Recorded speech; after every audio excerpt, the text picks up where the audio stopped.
Oh,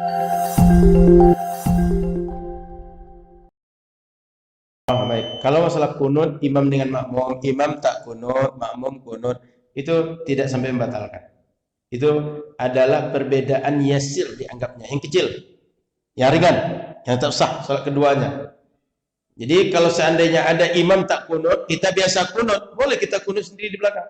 Dan itu tak menambah rukun dan tak menyebabkan kita berbeda dengan imam sehingga batal salat kita. Tidak, boleh. Kita baca kunut. Allahumma adina fi man hadait, wa afina fi man afait, wa lana fi man tawallait, barik lana fi ma a'tait. Sampai akhir. Kita baca.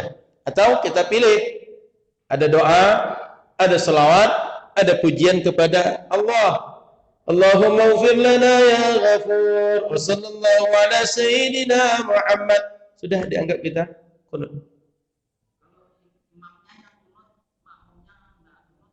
Berarti makmum durhaka itu. Tidak patuh dengan imam itu. Jangan suka dengan makmum seperti itu. Itu makmumnya bodoh. Sudah jelas kunut itu berdoa. Diajak berdoa, tak mau dia berdoa. Berdoa itu kan beruntungkan, Pak. Berdoa itu ibadah kan? Itu makmumnya selain durhaka, kurang ilmu, bebal, angkuh lagi. Jadi kalau ada imam berjamaah, kemudian dia kunut, kayak Syekh Utsaimin itu nganjurkan angkat tangan bareng dengan imam. Enggak mesti mentang-mentang kita tak biasa kunut, ketika orang kunut kita jadi makmum, kita enggak ikut kunut. Kan enggak mesti berubah keyakinan saat itu. Enggak kunut enggak apa-apa, tapi ketika imam ngajak kunut rugi. Orang ngajak doa kok. Kunut itu kan doa artinya. Puncak doa arti kunut itu. Ya, Pak? Jadi jangan jadi makmum durhaka seperti itu. Silakan, Pak.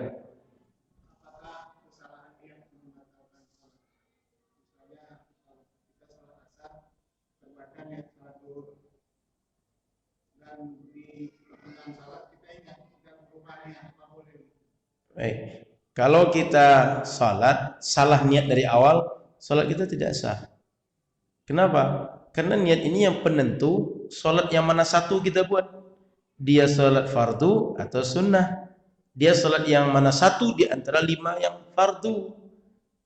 Sehingga tak boleh, Pak. Karena kalau seandainya kita salah niat, mesti kita ulang dari awal. Salat kita dengan niat yang benar. Tak boleh salat itu dengan niat yang salah. Kecuali niatnya salahnya bukan karena hal yang esensial. Ini salat zuhur niatnya asar. Kalau tadi niatnya cuma bedanya niat dengan imam siapa gitu sebut namanya Allah. Sementara imamnya Razi. Nah, itu tidak membatalkan. Tapi ini sholatnya di jelas beda antara zuhur dengan asar. Niat zuhur diniatkan dengan asar. Maka mesti diulang dari awal. Sudah, Pak?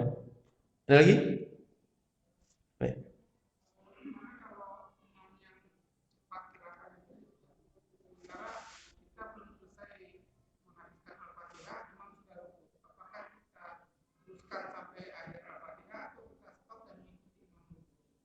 Kalau kita datang berjamaah dengan imam dari awal, sama-sama kita mulai sholat, itu baca Al-Fatihah mesti kita sempurnakan. Ustaz, imamnya cepat betul, tidak terkejar oleh kami. Solusinya, kita pisah dengan imam. Karena kalau tidak nanti bisa batal juga sholat kita. Solusi lebih baik lagi, jangan angkat dia jadi imam. Cari imam yang lain. So, imam itu meskipun dianjurkan tak panjang bacaan dia, sholatnya agak ringan sedikit, sehingga jamaah belakang dia banyak yang akan dia pertimbangkan, tapi tak juga dianjurkan imam itu buru-buru. Karena sholat itu bukan untuk pacu siapa cepat. Sholat itu adalah bagaimana kita mendapatkan ruh menikmati sholat. Ada khusyuk dalam sholat. Pilihannya kalau seandainya tak mungkin juga terkejar. Kalau terkejar mungkin tak khusyuk-khusyuk sholat, sudah. Niat mufarakah. Berpisah dari imam, lanjutkan sholat sendiri sampai selesai, biar imam dia salam dengan salam imam seperti dia cepat gitu. Yang kayak imam kemarin tuh 7 menit 20 rakaat. Kita enggak terkejar. Biasanya 1 rakaat 7 menit kita. Dia 7 menit 20 rakaat. Silakan.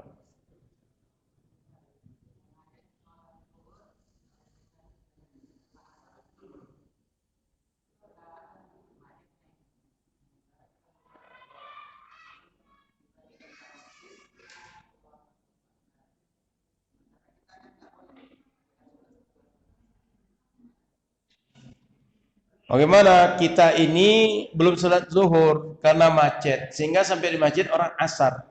Sudah asar kan tidak boleh sholat, kan gitu kan? Yang tidak boleh sholat itu adalah perlu kita bagi sholat sunnah. Sholat sunnah yang seperti apa? Yang tak ada sebab muqarin atau sebab sabiq mutaqaddim. Sebabnya mutaakhir. Nanti kita bahas lagi. Dulu sempat kita bahas tentang itu. Tapi sholat fardu dia nggak terbatas dengan yang 5 terlarang itu. Kenapa? Sholat fardu ini mesti dikerjakan. Bila tak dikerjakan di waktunya, diqadha segera setelah waktunya berlalu.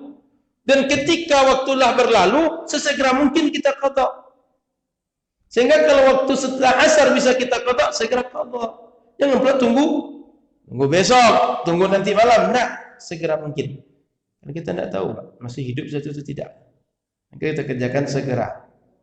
Yang terlarang itu tidak masuk sholat fardu. Maka kalau seandainya nanti kita sholat jenazah, setelah subuh sholat dia bisa laksanakan. Karena kemarinnya mungkin dia sudah diurus, cuma kemalaman betul kalau dikubur, nggak mungkin kan malam. Setelah subuh bisa kita kubur. Setelah subuh kita sholat jam 6, silahkan. Tidak ada waktu terlarang. Atau setelah asar baru bisa disolatkan, baru dikuburkan, boleh. Ya.